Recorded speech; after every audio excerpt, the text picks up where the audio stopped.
మరిన్ని interesting movie updates ని ఇప్పుడు బ్రీఫ్ గా చూద్దాం. లోకేష్ కనకరాజ్ తో చరణ్ సినిమా అంటూ ప్రచారం పెరిగింది. యష్ తో టాక్సిక్ మూవీ నిర్మిస్తున్న ప్రొడ్యూసర్లు ఈ ప్రయత్నం చేస్తున్నారంటున్నారు. అయితే ఇది కేవలం ఖైదీ 2లో చరణ్ గెస్ట్ రోల్ కోసం చేసే ప్రయత్నమే అంటూ కొత్త ప్రచారం ఊపందుకుంది. RRR మూవీ సాంగ్ గురించి, సినిమా గురించి పాప్ సింగర్ ఈడీ షీరన్ చేసిన కామెంట్స్ వైరల్ అయ్యాయి. ఇదో ఎపిక్ అంటూ తను చేసిన కామెంట్స్ RRR టీమ్ కి కిక్కిస్తుంటే, జపాన్లో ఇంకా దూసుకువెళ్తున్న RRR జోరు మెగా ఫ్యాన్స్ కి, మ్యాన్ ఆఫ్ మాసెస్ అభిమానులకి కిక్కిస్తున్నాయి.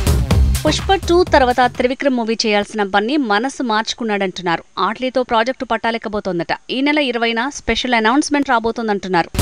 ఇక పూజా హెగ్డేనే బన్నీతో జోడీ కట్టబోతోందని కొత్త ప్రచారం ఊపందుకుంది. అలవైకుంఠపురంలో తర్వాత త్రివిక్రమ్ చేసే సినిమాలో బన్నీ జోడీ పూజ అన్నారు. కానీ ఆట్లీనే తనకు ఆఫర్ ఇచ్చాడంటూ గుసగుసలు పెరిగాయి. Mega power star Ram Charan తో బుచ్చిబాబు మూవీ ఈ నెల 20న లాంచ్ కాబోతోంది. శంకర్ మేకింగ్ లో చరణ్ చేస్తున్న గేమ్ చేంజర్ షూటింగ్ పూర్తిగా వచ్చింది.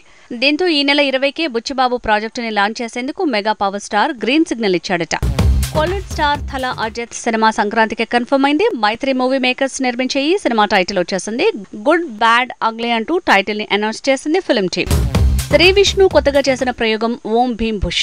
ఈ సినిమా ట్రైలర్ ని లాంచ్ చేసింది సినిమా టీం. వచ్చే వారం విడుదలయ్యే సినిమా తాలూకు ప్రమోషన్ ని షురూ చేసిన టీం ఈ సండే మరో ప్రోమోని లాంచ్ చేయబోతోందట. విక్టరీ స్టార్ వెంకటేష్ రెండో కూతురు పెళ్లైంది. చాలా నిరాడంబరంగా ఈ వేడుక జరిగింది. విజయవాడకు చెందిన డాక్టర్తో తన వివాహం జరిగినట్టు తెలుస్తోంది.